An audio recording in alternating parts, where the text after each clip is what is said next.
তাআলা বলেন আইনামা তাকুনু ইউদরিকুমুল মাউতু ওয়ালাউ কুনতুম ফি বুরুজিন মুশাইয়াদাম। আল্লাহ তাআলা বলেন মৃত্যুর ভয়ে তুমি যেখানে পালাও না কেন, মৃত্যুর ভয়ে যেখানে তুমি পালাও না কেন, যদি তুমি সাগরের নিচেও যদি পালাও, মৃত্যুর ভয়ে যদি তুমি লোহার সুন্দরের ভিতরে যদি তুমি পালাও, মৃত্যুর ভয়ে যদি তুমি মাটির নিচেও যদি পালাও, আজরাইল আলাইহিস সালাতু ওয়াস সালাম তোমার রূহটা কবজ করে নিয়ে আসবে। আজরাইল আলাইহিস সালাতু ওয়াস সালাম তোমার রূহটা আল্লাহর হুকুম মোতাবেক কবজ করে নিয়ে আসবে। তাহলে দুনিয়ার মুসলমান, আমি যদি মৃত্যুর ভয়ে সাগরের নিচে পালাই, বাঁচার কোনো ক্ষমতা? আমি যদি মৃত্যুর ভয়ে পাহাড়ের নিচেও যদি পালাই, বাঁচাইবার কোনো ক্ষমতা? মৃত্যু থেকে আমাকে আমার বাবাও বাঁচাতে পারবে না, মৃত্যু থেকে আমার মা আমাকে বাঁচাইতে পারবে না, মৃত্যু থেকে আমাকে আমার আত্মীয় স্বজন আমাকে বাঁচাইতে পারবে না। কারণ আমার নবীকে না বানাইলে দুনিয়ার জমিনে কোনো কিছু বানাইতো না। ওই নবী যখন দুনিয়ার জমিন থেকে চলে যেতে হয়েছে, ওই নবী যখন দুনিয়ার জমিনে থাকতে পারে না, আদম আলাইহিস সালাতু ওয়াস সালাম থেকে শুরু করিয়া আমাদের নবী মুহাম্মদুর রাসূলুল্লাহ সাল্লাল্লাহু আলাইহি ওয়াসাল্লাম পর্যন্ত কেউ তো মৃত্যু থেকে বাঁচতে পারেন? আমি আর আপনিও তো মৃত্যু থেকে বাঁচতে পারবো না। ও দুনিয়ার মুসলমান ইমানদার, শুধু তাই নয়, মৃত্যু থেকে আজরাইল আলাইহিস সালাতু ওয়াস সালামও বাঁচতে পারবেন। দুনিয়ার মুসলমান শুনে নাও, আজরাইল আলাইহিস সালাতু ওয়াস সালাম দুনিয়ার জমিনে থাকতে পারবে না। দুনিয়ার সকল মানুষ যখন মৃত্যুর মুখে পতিত হয়ে যাবে, মৃত্যুর মুখে যখন দুনিয়ার মানুষ পড়ে যাবে, তখন আজরাইল আলাইহিস সালাতু ওয়াস সালামকে জিজ্ঞাসা করা হবে, ও আজরাইল, এখন আর কে বাকি আছে? আজরাইল আলাইহিস সালাতু ওয়াস সালাম বলবেন, জিবরাইল আলাইহিস সালাতু ওয়াস সালাম বাকি আছে। আল্লাহু আকবার। ও দুনিয়ার মুসলমান ইমানদার, আজরাইল বলবেন মিকাইল বাকি আছে, ইসরাফিল বাকি আছে, আর আমি আজরাইল বাকি আছে, আর কেউ বাকি নাই।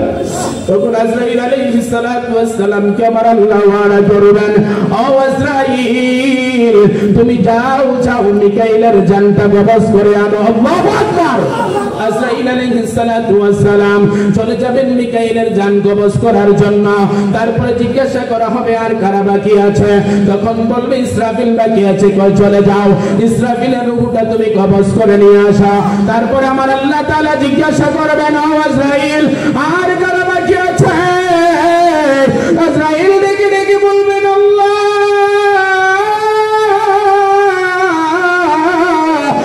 আর কেউ বাকি নেই, জিবরাইল বাকি আছে। আজরাইল আলাইহিস সালাতু ওয়াস সালাম কে আমার আল্লাহ তাআলা নাজা বলবেন, যাও যাও যাও, জিবরাইলের জানটা তুমি কবজ করে নিয়ে আসো। ও দুনিয়ার মুসলমান ইমানদার, আজরাইল আলাইহিস সালাতু ওয়াস সালাম যখন জিবরাইল আলাইহিস সালাতু ওয়াস সালামের জান কবজ করার জন্য যাবে, যাওয়ার পরে সালাম প্রদান করবে, আল্লাহর পক্ষ থেকে আপনাকে সালাম দেওয়া হয়েছে। আল্লাহু আকবার। আল্লাহর পক্ষ থেকে আপনাকে সালাম দেওয়া হয়েছে।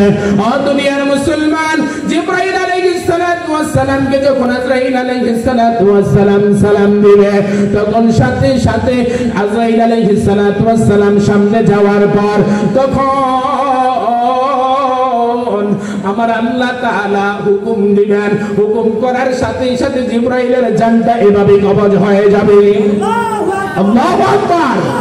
ও দুনিয়ার মুসলমান ইমানদার, তারপরে আমার আল্লাহ জিজ্ঞাসা করবেন, ও আজরাইল, এখন আর কে বাকি আছে? আমার আল্লাহ তাআলার কাছে আজরাইল আলাইহিস সালাতু ওয়াস সালাম বলবেন, আল্লাহ, এখন তো দুনিয়ার জমিনে আর কেউ নাই, দুনিয়ার জমিনে তো কোনো মানুষ এখন নাই, এখন শুধু আমি আজরাইল বেঁচে আছি, আর তুমি আল্লাহ বেঁচে আছো। তোমার আল্লাহর তো কোনো মৃত্যু নাই, তোমার আল্লাহর তো কোনো ক্ষয় নাই, তোমার আল্লাহর তো কোনো ধ্বংস নাই, তাহলে শুধু আমি আজরাইল বাকি আছি, আর কেউ বাকি নাই। আমার আল্লাহ তাআলা সাথে সাথে ডাক দিয়ে বলবেন, কুল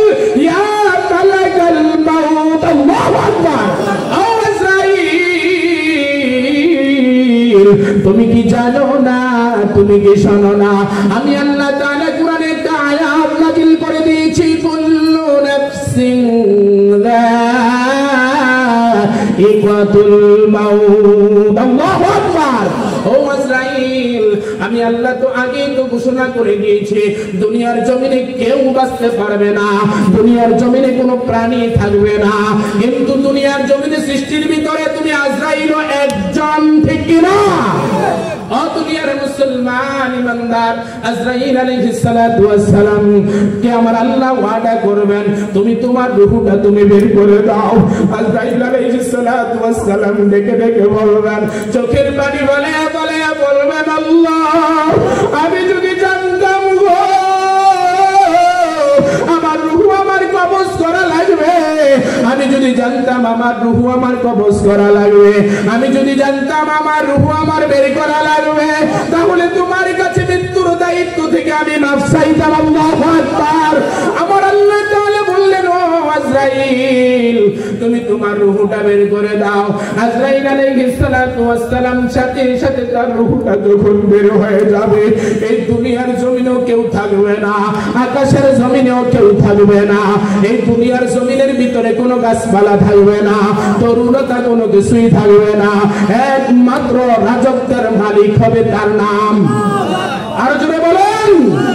আমার আল্লাহ ডেকে ডেকে বলবেন, ও দুনিয়ার ক্ষমতাশালীরা, যারা 5 বছর ক্ষমতা পাইয়া 17 বছর খাটিয়েছ, তো তোমাদের ক্ষমতা, ঠিক কিনা? ও দুনিয়ার মুসলমান, আমার আল্লাহ তাআলা ওই সময় ডাক দিয়ে বলবেন, ও ক্ষমতাশালীরা, যারা দুনিয়ার জমিনে চেয়ার পাইয়া, যারা দুনিয়ার জমিনে ক্ষমতার আসন পাইয়া আমার আল্লাহর আইন বাদ দিয়ে তোমার মন গড়া মতন আইন চালু করেছ, তোমার ইচ্ছা মতন আইন চালু করেছ, ও তোমাদের ক্ষমতা আজকে ক্ষমতার মালিক। আর জোরে বলেন। ও দুনিয়ার মুসলমান ইমানদার, আমার আল্লাহ তাআলা ক্ষমতা দিতেও পারে আবার নিতেও, সম্মান দেওয়ার মালিককে। আরো জোরে বলেন নাম। কত ইজ্জু মান তাশা কত জিল্লু মান তাশা বিয়াদিকাল খায়র ইন্নাকা আলা কুল্লি শাইইন কাদির।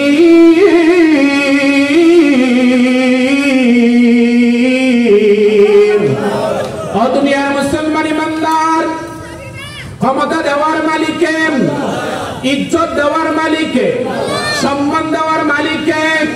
ও দুনিয়ার মুসলমান, আমার আল্লাহ যদি কোনো মানুষকে সম্মান দান করে তার ক্ষমতা লাগে। শুধু একটা উদাহরণ দিলে আপনি বুঝে যাবেন। আপনি যখন নামাজের মধ্যে দাঁড়িয়ে যান, আপনি যত বড় এমপি হন, যত বড় মন্ত্রী হন না কেন, আপনি কিন্তু ইমামের জায়গায় দাঁড়াইতে পারবেন। কিন্তু চিন্তা করে দেখেন, একজন রিক্সা ড্রাইভারের সন্তান, একজন ভ্যান চালকের সন্তান এমপির সামনে দাঁড়াইয়া নামাজ পড়ায় কিনা? হ্যাঁ দুনিয়ার মুসলমান পড়ায় কিনা? কিন্তু রিক্সা ড্রাইভারের ক্ষমতা তো নাই, রিক্সা ড্রাইভারের অর্থ তো নাই, রিক্সা ড্রাইভারের টাকাও তো নাই। ও দুনিয়ার মুসলমান লক্ষ্য করে শোনো, তাহলে বোঝা যায় আমার আল্লাহ যদি সম্মান দান করেন কিন্তু ক্ষমতা লাগেন, আবার আমার আল্লাহ যদি বেয়াজ্জতি করেন ক্ষমতায় থাইকাও বেয়াজ্জতি করতে পারে কিনা? এই কথা বলতে হবে, পারে কিনা? আপনারা দেখেন নাই বুশকে জুতার বাড়ি খাওয়াইছেন কে? ক্ষমতায় ছিল না, ক্ষমতায় থাকা অবস্থায় বুশকে জুতার বাড়ি খাওয়াইছে, তাহলে বোঝা যায় বেয়াজ্জতির মালিককে। আরো কথা বলতে হবে, বেয়াজ্জতির মালিককে।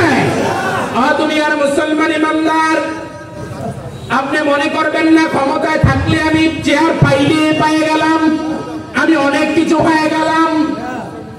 ফেরাউন যখন পতন হয়েছে তখন ঘুমন্ত অবস্থায় পতন হয় না, ঠিক না? ফেরাউন যখন পতন হয়েছে ঘুমন্ত অবস্থায় হয় না, সজাগ অবস্থায় হয়েছে। ফেরাউন যখন পতন হয়েছে তখন ক্ষমতা ছাইরা পতন হয় নাই, ক্ষমতায় থাকা অবস্থায় পতন হয়েছে। ফেরাউন যখন পতন হয়েছে তখন সৈন্য বাহিনী তার যত চেলা পেলা আছে সবই ক্ষমতায় ছিল, কিন্তু ফেরাউনকে ক্ষমতায় রাখতে পারেন? ও দুনিয়ার মুসলমান, আমার আল্লাহ যদি কোনো মানুষকে ক্ষমতা থেকে নামাইয়া দেয় তখন সেনাবাহিনী তাকে ক্ষমতায় রাখতে পারেন? পুলিশ তাকে ক্ষমতায় রাখতে পারেন? কারণ আমি জবান থেকে জানতে চাই ক্ষমতার মালিক আরো জোরে বলুন কে? এই ক্ষমতার মালিক যদি আমার আল্লাহ তাআলাকে মানি, আমরা চাই প্রত্যেকটি সেক্টরে সেক্টরে কোরআনের আইন চালু হয়ে যাক, ঠিক কি না? আমরা কোরআন দিয়ে সংসদ চালাইতে চাই, ঠিক কিনা মুসলমান? আমরা কোরআন দিয়ে রাষ্ট্র চালাইতে চাই, রাজি আছো? কারা কারা রাজি? দুটি হাত তুলে আল্লাহকে দেখিয়ে দাও।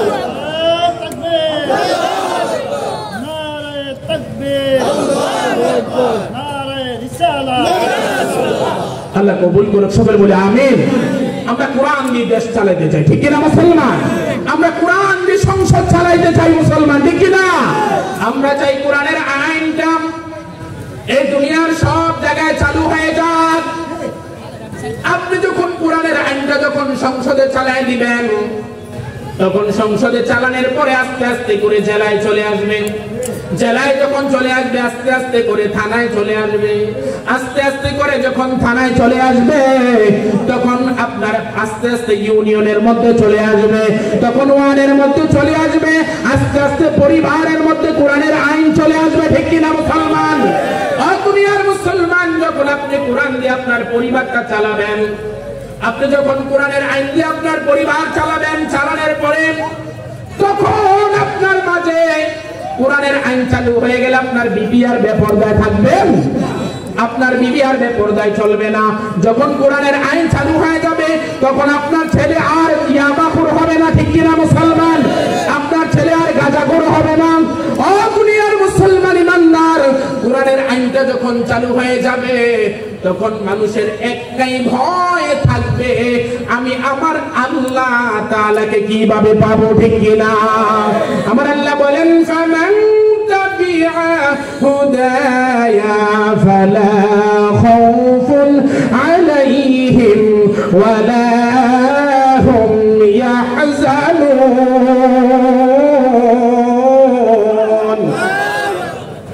আমার আল্লাহ তাআলা বলেন, কোন দেশের মধ্যে যদি যেই বান্দা কোরআনের আইনটা সামাজিক জীবনে মানবে, রাষ্ট্রীয় জীবনে মানবে, পারিবারিক জীবনে মানবে, তার জন্য কোনো ভয় নাই, কোনো চিন্তা নাই, কোনো পেরেশান নাই। ঘোষণাটা কার? আরে জবান খুলে বলুন। মুসলিম শরীফের বর্ণনা বলছি, কোন দেশের মধ্যে যদি কোরআনের আইন চালু হয়ে যায়, ওই দেশের সরকার যদি কোরআনের আইন মতো দেশ চালায়, ওই দেশের মধ্যে চুরি হওয়ার কোনো সম্ভাবনা থাকবে? ওই দেশের মধ্যে ডাকাতির কোনো সম্ভাবনা থাকবে? ওই দেশের মধ্যে কোনো জেনা থাকবে?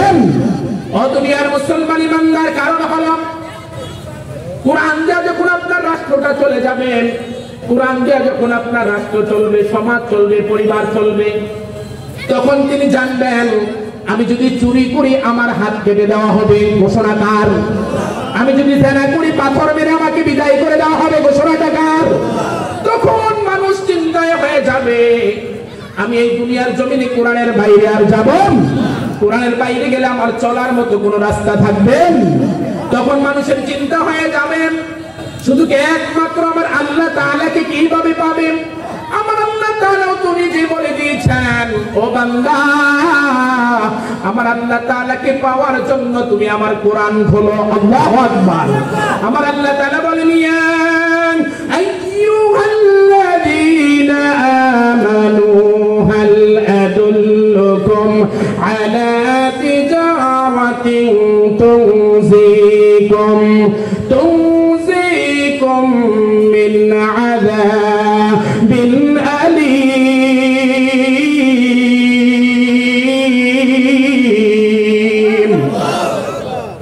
আমার আল্লাহ তাআলা বলেন, ইয়া আইয়ুহাল্লাযীনা আমানু, হে ঈমানদারগণ। কাকে বলেছেন? ঈমানদারদেরকে। এখন প্রশ্ন হলো, এটা কিন্তু একটা ক্লাস, আমি একটা কথা কোরআনের বাইরে বলছি, একটা ক্লাস। আপনি সুন্দর করে এখানে বুঝতে হবে, এটা বাবার কিচ্ছা নিয়ে আমি এখানে বসি নাই, আমি কোন বিভিন্ন কিচ্ছা নিয়ে এখানে বসি নাই। কোরআন তো কোরআন দিয়ে কথা হবে ইনশাআল্লাহ। দুনিয়ার মুসলমান, আমার আল্লাহ এখানে বলছেন, ইয়া আইয়ুহাল্লাযীনা আমানু, হে ঈমানদারগণ। এখন প্রশ্ন হলো, ঈমানদার কারা? আল্লাহ তাআলা বলেন, এখন ঈমানদার কারা এটা তোমরা বিবেচনা করো। এখন আমার প্রশ্ন হলো, আমরা দুনিয়ার সব কাজ ছেড়ে দিয়ে আমরা এখানে জান্নাতের বাগানে আসতে পেরেছি। আমরা ছেলের মায়া করলাম না, বিবির মায়া করলাম না, সম্পদের মায়া করলাম না, কোনো কিছুর মায়ায় তো আমি করলাম না। সব মায়া ছেড়ে দিয়ে যেহেতু জান্নাতের বাগানে আসতে পেরেছি, আমি আর আপনি দাবি করতে পারি আমি আপনি ইমানদার। আল্লাহু আকবার। তাহলে বোঝা যায় কথাটা আমাকে আর আপনাকে বলছেন, ঠিক না? ইয়া আইয়ুহাল্লাযীনা আমানু, হে ঈমানদারগণ, হাল আদুল্লুকুম আলা তিজারাতিন তুনজিকুম, আমি কি তোমাদেরকে এমন একটা আমল শিক্ষা দেব না?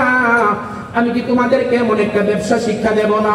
আমি কি তোমাদেরকে এমন একটা ইবাদত শিক্ষা দেব না, যেই ইবাদতটা শিক্ষা দিলে, যেই আমলটা শিক্ষা দিলে, যেই ব্যবসাটা শিক্ষা দিলে মিন আযাবিন আলিম, জাহান্নামের দুনিয়া এবং আখিরাতের শাস্তি থেকে তোমরা মুক্তি পেয়ে যাইবা। আল্লাহু আকবার। ও দুনিয়ার মুসলমান ইমানদার, এই ইবাদতটা শিখার দরকার আছে না নাই? এই কথা বলতে আছে না নাই? আল্লাহ তাআলা বলেন এমন একটা ইবাদত, এমন একটা কাজ, এমন একটা ব্যবসা আমি শিক্ষা দেব না, যেই ব্যবসাটা শিক্ষা করলে, যে আমলটা করলে, যেই কাজটা করলে মিন আযাবিন আলীম, তোমরা জাহান্নামের কঠিন আযাব থেকে তোমরা মুক্তি পেয়ে যাইবা। আমার নবী সাল্লাল্লাহু আলাইহি ওয়াসাল্লাম যখন এই কথা সাহাবীদেরকে বললেন, ও সাহাবীরা তোমরা কি ইবাদত শিখবা না? সকল সাহাবীরা বললেন, ইয়া রাসূলুল্লাহ, ইয়া হাবিবাল্লাহ, ও আল্লাহর নবী গো, আপনি যদি আমাদেরকে ইবাদত শিক্ষা না দেন, আপনি যদি আমাদেরকে ইবাদত শিক্ষা না দেন, আপনি যদি আমাদেরকে আমলটা শিক্ষা না দেন, তাহলে আমরা কোথায় থেকে শিক্ষা গ্রহণ করব? সাথে সাথে আমার নবী আমলটা, ইবাদতটা শিক্ষা দিলেন কোরআন থেকে। আল্লাহু আকবার।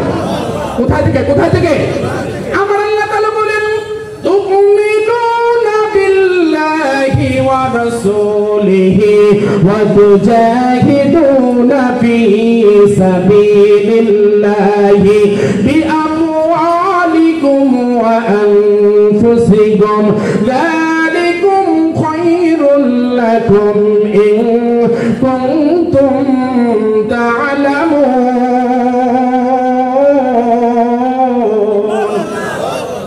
কথাকার আরো জবান খোলেন। আল্লাহ তাআলা বলেন, তুমিনুনা বিল্লাহি, সর্বপ্রথম ঈমান আনতে হবে কার প্রতি? আরো জোরে বলেন না। এই আয়াত থেকে তিনটা পয়েন্ট বের হয়েছে। কয়টা পয়েন্ট? এই কথা বলতে হবে, কয়টা পয়েন্ট? একটা পয়েন্ট হলো তুমিনুনা বিল্লাহ, সর্বপ্রথম আমার আল্লাহর প্রতি ঈমান আনতে হবে, তারপরে আমার রাসূলের প্রতি ঈমান আনতে হবে, তারপরে পয়েন্টটা হলো তুজাহিদুনা ফি সাবিলিল্লাহি বিআমওয়ালিকুম ওয়া আনফুসিকুম, যালিকুম খায়রুল লাকুম ইন কুনতুম তা'লামুন। আমি যে তোমাদেরকে জান দিয়েছি, আমি যে তোমাদেরকে মাল দিয়েছি, এই জান এবং মাল দিয়ে আমার আল্লাহ তাআলার দ্বীন কায়েম করার জন্য জিহাদ করতে হবে। তার কথা ও দুনিয়ার মুসলমান ইমানদার, তিনটা পয়েন্ট। সর্বপ্রথম তুমিনুনা বিল্লাহ, আমার আল্লাহর প্রতি ঈমান আনতে হবে। ও দুনিয়ার মুসলমান, আমার আল্লাহ তাআলার প্রতি তুমি ঈমান আনছো, কিন্তু ঈমান আছে না নাই তুমি বুঝবা কি করে? কিন্তু আমার আল্লাহ তাআলার প্রতি ঈমান আনবা, এটা বললেই হবে না। আমার আল্লাহর প্রতি ঈমান আনা মানে হলো আমার আল্লাহর প্রত্যেকটি আইনের প্রতি বিশ্বাস করা, ঠিক না? তাহলে জমিনটা কার? এই কথা বলতে হবে, কার? কার কথাই চলবে? তাহলে আপনি যদি আল্লাহর প্রতি ঈমান আনতে হন, ঈমান আনেন, তাহলে এই জমিনটাও আমার আল্লাহর কথা অনুযায়ী চালাতে হবে, ঠিক না? এই জমিনটা আপনি আল্লাহর অনুমতি দিয়ে চালাতে হবে। আমার আল্লাহ যেভাবে বলে আপনি সেভাবে চালাতে হবে। কার কথা? সংসদরা চালাতে হবে কার কথায়? রাষ্ট্রটা চলবে কার কথায়? তারপরে আল্লাহ তাআলার প্রতি আপনার প্রতি পরিপূর্ণ ঈমান হবে, না হয় ঈমান হবে। তারপরে আমার আল্লাহ বলেন, ইয়া আইয়ুহাল্লাযীনা আমানু হাল আদুল্লুকুম আলা তিজারাতিন, আমার আল্লাহ বলেন তুমিনুনা বিল্লাহি ওয়া রাসূলিহি। দ্বিতীয় পয়েন্ট হলো রাসূলের প্রতি ঈমান আনতে হবে, আমার পয়গম্বরগণের প্রতি ঈমান আনতে হবে, আমার রাসূলের প্রত্যেকটি আদর্শ তোমার মানতে হবে, আমার রাসূলের প্রত্যেকটি সুন্নাত তুমি গ্রহণ করতে হবে। আমার রাসূল যেভাবে যেটা নিষেধ করেছেন এটা তুমি বাদ দিয়ে দিতে হবে। কার কথা? আরো জোরে বলেন। সব কথাগুলো আমার আল্লাহর। 3 নাম্বার পয়েন্ট হলো ওয়াতুজাহিদুনা ফি সাবিলিল্লাহি বিআমওয়ালিকুম ওয়া আনফুসিকুম যালিকুম খায়রুল লাকুম ইন কুনতুম তা'লামুন। আমার আল্লাহ 3 নাম্বার পয়েন্টের মধ্যে বলেন, আমি যে তোমাদেরকে জান দিয়েছি, আমি যে তোমাদেরকে মাল দিয়েছি, এই জান এবং মাল দিয়ে আমার আল্লাহ তাআলার দ্বীন কায়েম করার জন্য জিহাদ করতে হবে। কার কথা? আর মুসলমান রাজি আছো? এই দুনিয়ার জমিনের ভিতরে, বাংলাদেশের জমিনের ভিতরে আমরা চাই প্রত্যেকটি সেক্টরে কোরআনের আইন চালু হয়ে যায়, ঠিক কিনা? এটার জন্য যদি জান দিতে হয়, মাল দিতে হয়, জিহাদ করতে হয়, কারা কারা রাজি আছো? দুটো হাত তুলে আল্লাহকে দেখিয়ে দাও। লিল্লাহি তাকবীর। আল্লাহ তাআলা আমাদের সকলকে কোরআনের জন্য কবুল করে, বলছে আমিন। দুনিয়ার মুসলমান, তারপরে আমার আল্লাহ কি বলছেন শোনেন, যদি তুমি এই 3টা আমল যদি তুমি সঠিকভাবে করতে পারো, আমার আল্লাহর প্রতি যদি তুমি ঈমান আনতে পারো, আমার রাসূলের প্রতি যদি পরিপূর্ণভাবে ঈমান আনতে পারো, আর যদি তুমি দ্বীন কায়েম করার জন্য যদি তুমি চেষ্টা করো, জিহাদ করো, তখন দুনিয়ার জমিনের ভিতরে তোমার শত্রু বেশি হয়ে যাবে। কার কথা? শত্রু বেশি হয়ে যাবে। কারণ ভালো কাজের শত্রু আছে না নাই? এই কথা বলতে হবে, ভালো কাজের শত্রু আছে না নাই? যখন তুমি এই 3টা আমল পরিপূর্ণভাবে করবা, তখন তোমার শত্রু বেড়ে যাবে, তখন তোমার দুনিয়ার জমিনে হামলা হয়ে যাবে তোমার পক্ষে, মামলা হয়ে যাবে তোমার পক্ষে, তুমি ফাঁসির কাষ্ঠের মধ্যে ঝুলতে হবে। একবার নয়, 2 বার নয়, 1 বছর নয়, 2 বছর নয়, বিশ্ববরেণ্য মুফাসসিরদের মতো 14 বছর পর্যন্ত জেল কাটতে হবে, ঠিক কিনা?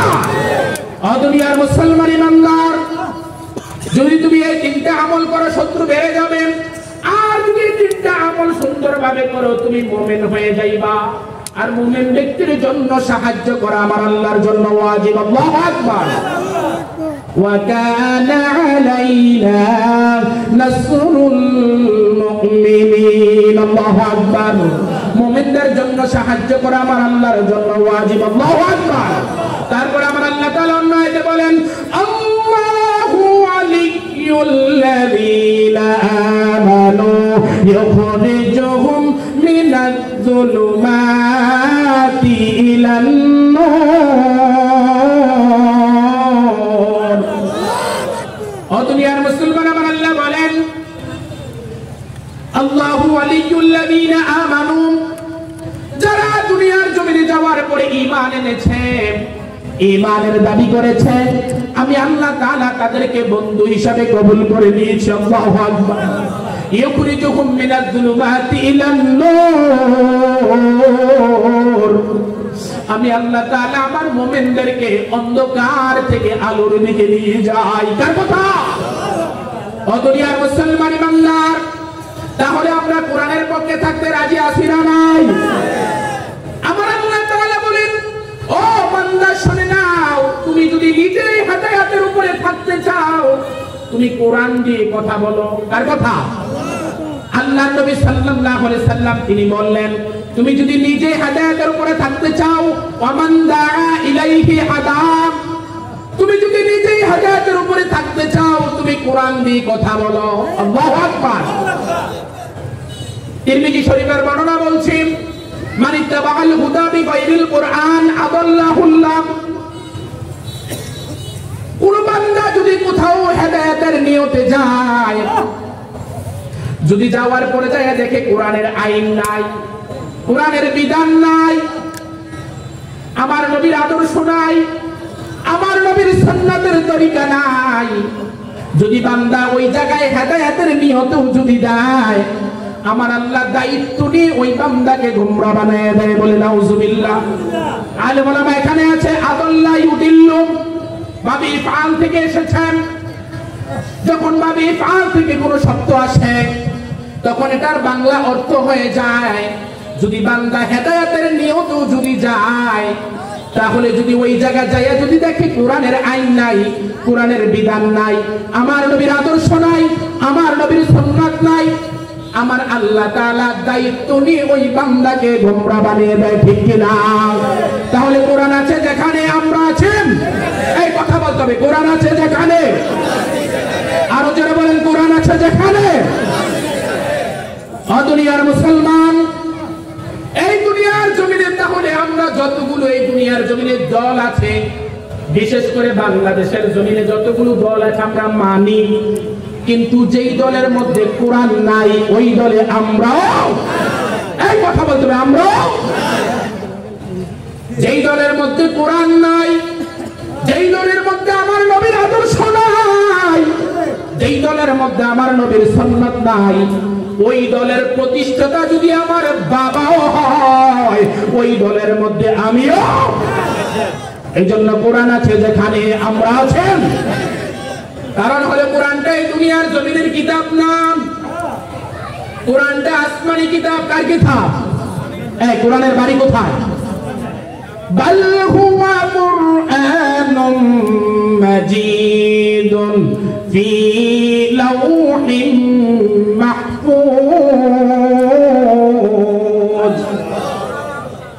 দুনিয়ার জমিনের মধ্যে কোরআনের বাড়ি নয়, খুলনার জমিনের মধ্যে কোরআনের বাড়ি নয়, কুমিল্লা জেলার মধ্যে কোরআনের বাড়ি নয়, এই কোরআনটা এসেছে লাউহে মাহফুজ থেকে। আল্লাহু আকবার। দুনিয়ার মুসলমান, কোরআনটা কেউ লিখে নাই, কোরআনের লেখক, এই কথা বলতে হবে কে? এই কোরআনটা এই দুনিয়ার জমিনের কিতাব নয়, এই কোরআনটা হলো আসমানি কিতাব। তার প্রমাণ হলো দুইটা। কয়টা? কথা বলতে হবে, কয়টা? দুইটা কিতাব, দুইটা প্রমাণ। এক নাম্বার প্রমাণ হলো দুনিয়ার জমিনের ভিতরে আপনি যত বই পড়েন, যতই পড়েন না কেন, যত কিতাব পড়েন না কেন, যত পুস্তক পড়েন না কেন, একবার পড়লে আর দ্বিতীয়বার পড়তে মন চায়। কিন্তু আল্লাহ তাআলা যেই কোরআনটা নাজিল করে দিয়েছেন, ওই কোরআনটা জন্মের পর থেকে মৃত্যুর আগ পর্যন্ত পড়লে এটার মজা কমবে। এটা হলো এক নম্বর প্রমাণ। দুই নম্বর প্রমাণ হলো দুনিয়ার জমিনের ভিতরে যত লেখক আছে, যত পুস্তকার আছে, যে যতই বই লেখক, যতই কিতাব লেখক, যত কিছুই লেখক না কেন, কিতাবের প্রথমে বলে দেয় এই কিতাবের মধ্যে যদি কোনো ভুল ধরতে পারেন ধরে দিবেন, আগামীতে সংশোধন করে দেব, ঠিক কিনা? কিন্তু আমার আল্লাহ তাআলা যেই কিতাবটা নাজিল করে দিয়েছেন, কিতাবের প্রথমে আমার আল্লাহ তাআলা বললেন যালিকাল কিতাবু লা রাইবা ফি। আমি আল্লাহ এমন একটা কিতাব নাজিল করলাম, আমি আল্লাহ এমন একটা কোরআন নাজিল করলাম যেটার মধ্যে কোনো সন্দেহ নাই, কোনো সন্দেহের অবকাশ। ও দুনিয়ার মুসলমান, যেই কিতাবের মধ্যে সন্দেহ নাই, যেই কিতাবের মধ্যে সন্দেহের অবকাশ নাই, আমরা চাই এই কিতাবের আইন প্রত্যেকটি সেক্টরে সেক্টরে চালু হয়ে যান। ঠিক কিনা মুসলমান? আমরা কোরআন পড়বো, আমরা কিন্তু এখন কোরআন পড়ি না। আর মাহফিলে যখন আমরা কথা বলা শুরু করি, ওই বাবার কাহিনী, ওই বাবার কিচ্ছা, পীর বাবার কাহিনী, এই কিচ্ছা সেই কিচ্ছা আমরা শুরু করে দেই। আল্লাহর নবী বলেন মান ক্বালা বিহি সাদাকা, যারা কোরআন দিয়ে কথা বলে তারাই সত্য কথা বলে। সুবহানাল্লাহ। তাহলে আমরা কোরআন দিয়ে কথা বলার জন্য সবসময় চেষ্টা করি, কারণ হলো কোরআনটা যেই জায়গায় লাগে তার সম্মান বাড়িয়ে দেন কে? এই কথা বলে, সম্মান বাড়িয়ে দেন কে? আপনি দেখেন দুইটা প্রমাণ। কোরআন শরীফের মধ্যে আমরা যখন একটা গিলাফ লাগাই, এই কাপড়টার দাম হলো অল্প কিছু টাকা, এটা বয়েল কাপড়, মাত্র 30 টাকা, 40 টাকা, 50 টাকা গজের, ঠিক না? কিন্তু যখন এই গিলাফটা আমার পায়ে লেগে যায়, এটা আমি সম্মান করি, এটাকে আমি চুমু করি, এটাকে আমি চুমু খাই, এটাকে আমি সালাম করি। কারণটা কি জানেন? এই কাপড়টা আমার আল্লাহর কালামের মধ্যে লেগেছে, এজন্য এটার সম্মান বাড়িয়ে দিয়েছেন কেন? দুনিয়ার মুসলমান, এই কাপড়টা আমার আল্লাহর কোরআনের মধ্যে লাগার পরে তার সম্মান বেড়ে গেল, তার ইজ্জত বেড়ে গেল। কিন্তু শুনে রাখো, আমি যে চেহারের মধ্যে বসলাম এটার মধ্যে পা লাগায় রাখলাম, কিন্তু এটাকে আমি সালাম করি।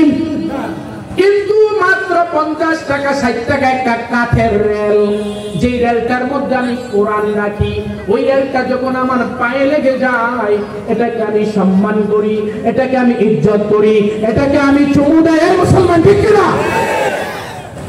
এই 5000 টাকা চেয়ারের দাম বাড়ে নাই, এই 5000 টাকা সোফার দাম বাড়ে নাই, কারণ এটা কোরআনের সাথে লাগেন। কিন্তু আমার আল্লাহ তাআলার কোরআনটা মাত্র 50 টাকা 100 টাকা রেলের মধ্যে রাখার পরে এটার দাম বেড়ে গেছে, এটাকে পাও লাগার সাথে সাথে আমি চুমু খাই। ঠিক কিনা?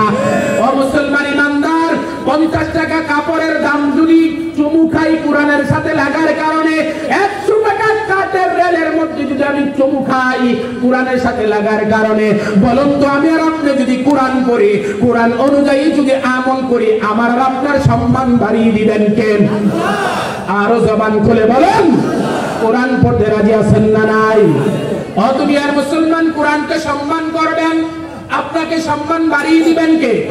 হযরত বিশর হাফি রাহমাতুল্লাহি আলাইহি, আল্লাহর একজন ওলি,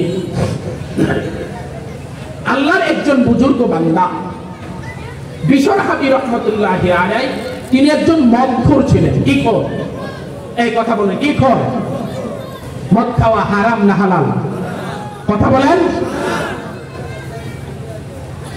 তিনি একজন মদখোর ছিলেন, সব সময় তার মাকে মদের টাকার জন্য খুব বিরক্ত করতেন, সব সময় তার মাকে নির্যাতন করতেন টাকার জন্য, সব সময় মদের আড্ডায় যাইতেন।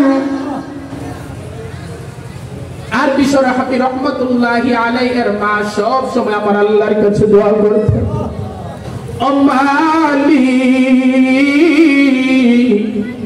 তুমি আমার বিশরকে কবুল করে নাও, তুমি আমার বিশরকে কোরআনের খাদেম বানাইয়া দাও।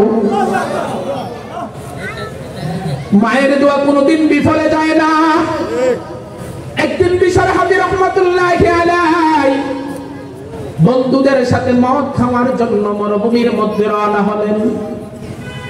রাস্তার মধ্যে একটি কাগজ পেয়েছেন, ওই কাগজের মধ্যে বিসমিল্লাহির রহমানির রহিম নাম লেখা। লেখাটা কার? নামটা কার? বিশর হাফি রহমতুল্লাহি আলাইহি বলেন, আমি দেখলাম ওই কাগজটা একবার এদিক থেকে সেদিকে যায়, আরেকবার এদিক থেকে সেদিকে যায়। তখন আমি কাগজটা হাতে নিলাম, হাতে নেওয়ার পরে দেখলাম আমার আল্লাহর নাম লেখা। তার কলিজার মধ্যে তার আল্লাহর ভয় ঢুকে গেল। বন্ধুদেরকে বললেন, ও বন্ধুরা, যাও যাও যাও, জীবনে তো বহুত মদ পান করেছি, জীবনে তো বহুত আড্ডা দিয়েছি, আজকে আর আমি মদ পান করবো না। আল্লাহু আকবার। আমি বাড়িতে চলে যাব। কাগজটা হাতে নিলেন, হাতে নিয়ে তার মা কাছে চলে গেলেন। মার কাছে যাইয়া বললেন, ও মা, এই কাগজটা দেখো তো, এই কাগজের মধ্যে কার নাম লেখা? বিশরের মা কাগজটা খুলে দেখলেন আমার মালিকের নাম লেখা। আল্লাহু আকবার। ও দুনিয়ার মুসলমান, বিশরের মা ডাক দিয়া বলে, ও মালিক, তুমি বুঝি আমার বিশরকে কবুল করেছো? তুমি বুঝি আমার বিশরকে মঞ্জুর করেছো? তুমি বুঝি আমার বিশরকে কোরআনের জন্য কবুল করেছো? বিশরের মা ডাক দিয়া বলে, ও সন্তান, এই কাগজের মধ্যে কার নাম লেখা জানবি? যে তোমাকে দুনিয়ার জমিনে সৃষ্টি করেছে। আল্লাহু আকবার। যে তোমাকে, যে তোমার হায়াতের মালিক, যে তোমার মৌতের মালিক, যে তোমার রিজিকের মালিক, ওই মালিকের নাম লেখা। আল্লাহু আকবার। ও দুনিয়ার মুসলমান ইমানদার, লক্ষ্য করে শোনো, ভালো করে কান লাগাইয়া শোনো। বিশর হাফি রহমতুল্লাহি আলাইহি তার মাকে ডাক দেয়া বলেন, ও মা, তাহলে আমি এই কাগজটাকে আমি কি করতে পারি? বিশরের মা ডাক দেয়া বলে, বাবা সন্তান, আমি জানি না এই কাগজকে কত সম্মান করব, আমি জানি না এই কাগজকে তুমি কত ইজ্জত করো। বিশরে হাফি রহমতুল্লাহি আলাইহি তার মায়ের কথা শুনিয়া এই কাগজটাকে একবার মাথায় নেয়, আরেকবার বুকে জড়ায় ধরে, আরেকবার চুমু খায়। আল্লাহু আকবার। কিছুক্ষণ পরে একটা গায়েবী শব্দ শুনতে পেলেন। কে যেন ডাক দেয় বলে, ও বিশর, তোমার নামটা এখন আর মতকুরের জায়গায় নাই, তোমার নামটা এখন আর মতকুরের জায়গার মধ্যে নাই। তুমি কোরআনকে সম্মান করেছ, আমার আল্লাহকে সম্মান করেছ, আমার নামটা, আমার আল্লাহর নামটা তুমি ইজ্জত করেছ। আমার আল্লাহ তাআলার কোরআনের নামটার ইজ্জতের খাতিরে, আমার আল্লাহ তাআলার সম্মানের খাতিরে আমি আল্লাহ তাআলা তোমার নামটা এখন আর মতকুরের জায়গায় রাখি নাই, আমি আল্লাহ তাআলা বড় বড় ওলিদের খাতায় উঠায় দিলাম। আউলিয়ানা কান ইউকবা ইখতিয়ার জাহেলারা কার দুনিয়া ইখতিয়ার মাইলে মোমেন সোয়ে মোমেন মিশাওয়াদ মাইলে কাফের সোয়ে কাফের মিশাওয়াদ। এজন্য কোরআনকে সম্মান করার দরকার আছে না নাই?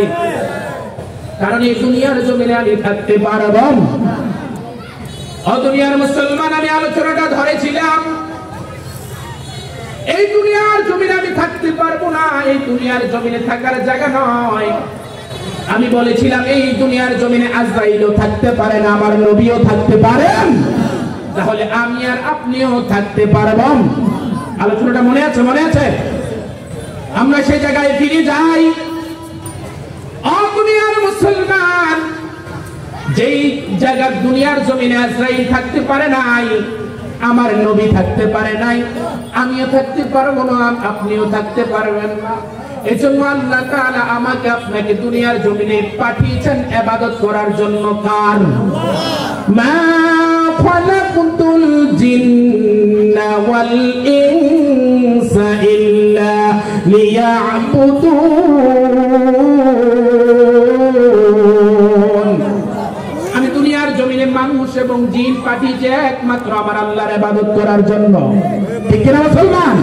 আমার আল্লাহর দাসত্ব করার জন্য, আমার আল্লাহর গোলামি করার জন্য। তাহলে আমি দুনিয়ার জমিনের ভিতরে